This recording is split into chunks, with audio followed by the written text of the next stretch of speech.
If you want to enter crypto, it looks risky, volatile, confusing, and if you think you can just enter crypto and then simply make profit, my brother, you're already heading in the wrong direction. Millions of people thought exactly the same thing before you, and most of them did the same mistake.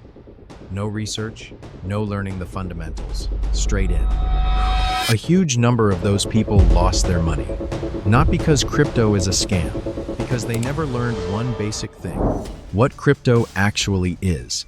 That's exactly why learning the fundamentals isn't optional, it's a must. Without it, you cannot start crypto investing and can't build a profitable journey in crypto. So today, I'm going to explain that to you step by step.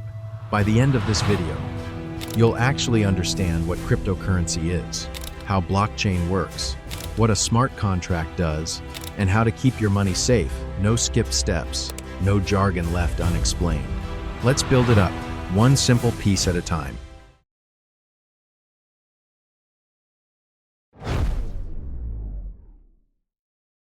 Let's start with something you already know: a bank. When you want to send money to a friend through your bank, you're not really doing it yourself. You're asking the bank, a middleman, to do it for you. The bank checks your balance, approves it, and moves the money. Think of the bank like a guarded gate. You have to ask the gatekeeper's permission every time. Cryptocurrency works differently. It's more like a direct conversation between two friends.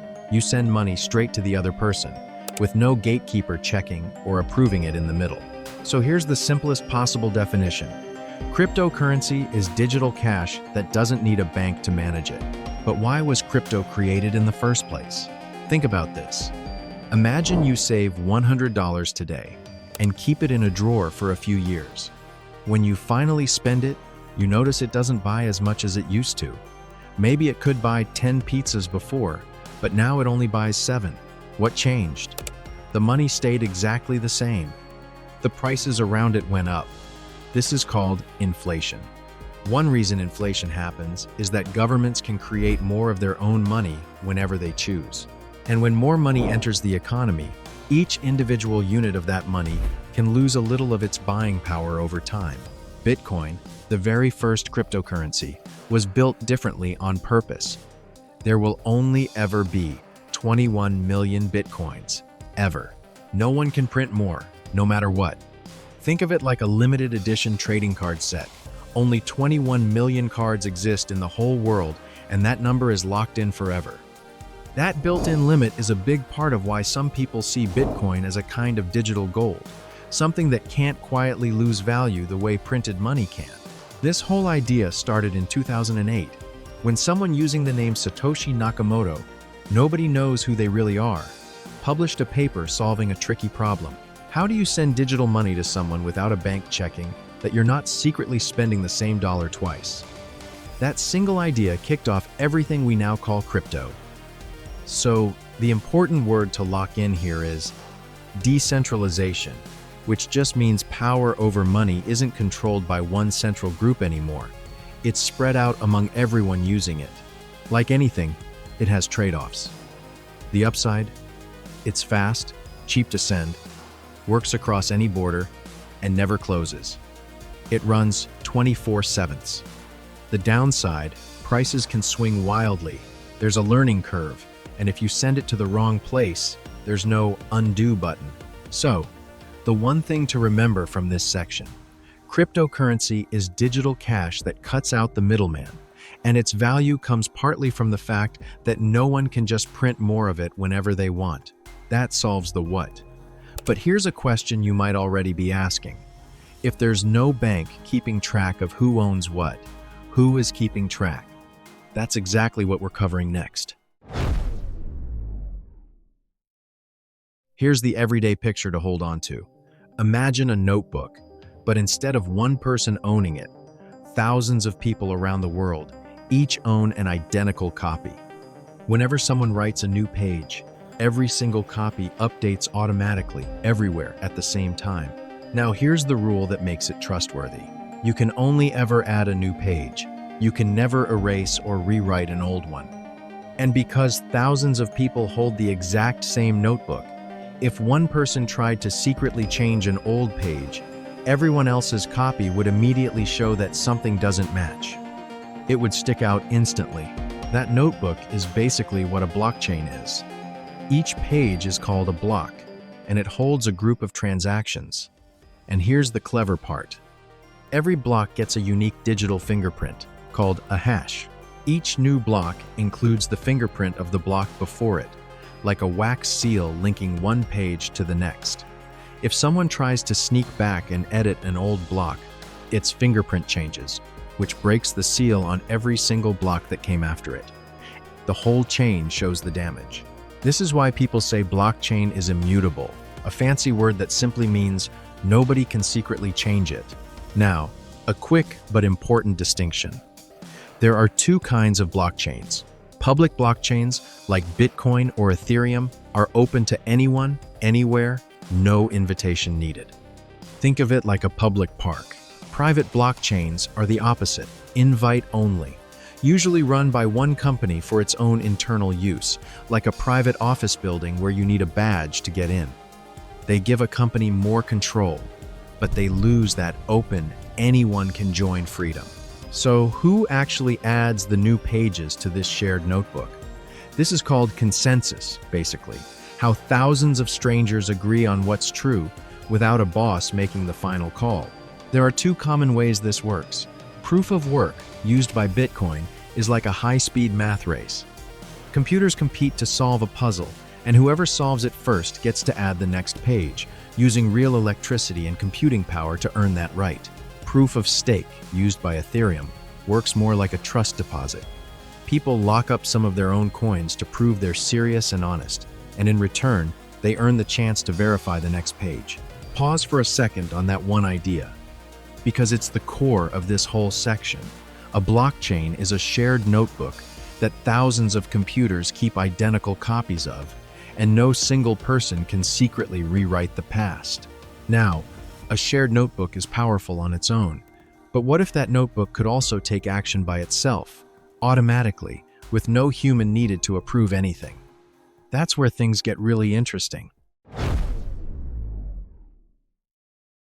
Think about a vending machine for a second. You put money in, you press a button, and the snack drops out automatically. No cashier, no manager approving the sale. The machine just follows its rule. If payment comes in, then release the item. A smart contract works exactly like that, but for digital agreements. It's a piece of code sitting on the blockchain that says, if this condition is met, then automatically do this action. No lawyer, no middleman, no waiting on a human to say yes. Here's a simple example. Imagine you want to buy a digital item from someone online. In the old way, you might need to trust a lawyer, a payment processor, or an escrow service to make sure you both keep your end of the deal. With a smart contract, the code itself holds the deal. The moment your payment arrives, the item is released to you automatically. Nobody has to supervise it. This is a shift from what you'd call passive money, like a plain dollar bill that just sits there, to programmable money, which can be told exactly what to do under certain conditions. Ethereum is the blockchain most known for running these kinds of automatic agreements. You could think of it as the brain that smart contracts run on top of. Of course, nothing is perfect. If there's a mistake or a bug in the code, that mistake can sometimes be taken advantage of. But the upside is real too. Smart contracts remove a lot of the slow paperwork, human error, and extra costs of traditional agreements. So, here's the one line to remember. A smart contract is an if this, then that agreement that runs itself, without needing a person in the middle to approve it. We've now covered the what, digital cash, and the how it's tracked, the blockchain, and the how it can act on its own, smart contracts. But there's one very practical question left. How do you, personally, actually get your hands on this money and keep it safe? That's what wallets are for. Here's a myth almost every beginner believes at first, that a crypto wallet is like a little digital piggy bank that physically holds your coins inside it. It doesn't. Your coins actually live out on the blockchain. Remember that shared notebook from earlier? Your wallet doesn't store the coins themselves. It stores the keys that prove those coins on the notebook belong to you. Let's slow down and break down what keys means, because this is the single most important part of this whole video. Your public key works like your email address. You can share it freely with anyone because it's just how people send money to you. Your private key works like your email password, except this one you must never ever share with anyone. Whoever holds the private key controls the money. And then there's the seed phrase, a list of 12 to 24 random words that acts like the master key to your entire vault. If someone else gets these words, they can take everything. And if you lose these words yourself, with no backup anywhere, that money is gone forever. There's no customer service number to call, no forgot password button. Now, where do you actually keep these keys? You have two main options. A hot wallet is an app on your phone or computer, connected to the internet, convenient, like keeping cash in your pocket for everyday spending, but also more exposed to pickpockets, in this case, hackers. A cold wallet is a small physical device that stays offline, like keeping your savings locked in a safe at home. Less convenient to use daily, but far safer because there's nothing online for a hacker to reach. If you're serious about holding crypto for the long term, cold storage is considered the gold standard for safety. Here's the phrase you'll hear crypto veterans repeat constantly, and it sums up this entire section. Not your keys, not your coins. If you don't personally control the private key, you don't actually control the money, no matter how official the app looks. So, your keys are locked in, your wallet is set up, your coins are safe. Now, for the part most people are actually curious about, how do you invest in this stuff without losing your shirt? Let's start with a feeling you've probably had before, even outside of crypto. Everyone around you is excited about something, and you feel this pull to jump in immediately just so you don't miss out. That feeling has a name in investing: FOMO, the fear of missing out. It's one of the most common ways beginners lose money, buying not because they understand something, but because they're afraid of being left behind. Closely related is what we can call the influencer illusion, the idea that because someone online looks successful, maybe standing next to an expensive car, they must have special knowledge. They usually don't. The healthier habit is called do your own research before putting your money into anything. Now, once you're past the emotional traps, you've now gone from knowing nothing about crypto to understanding the full picture. What it is, how it's tracked, how it can act on its own, how to keep it safe, and how to approach it without panic. So let's quickly bring it all together. Cryptocurrency is digital cash that doesn't need a bank in the middle, and part of its value comes from the fact that no one can just print more of it whenever they want.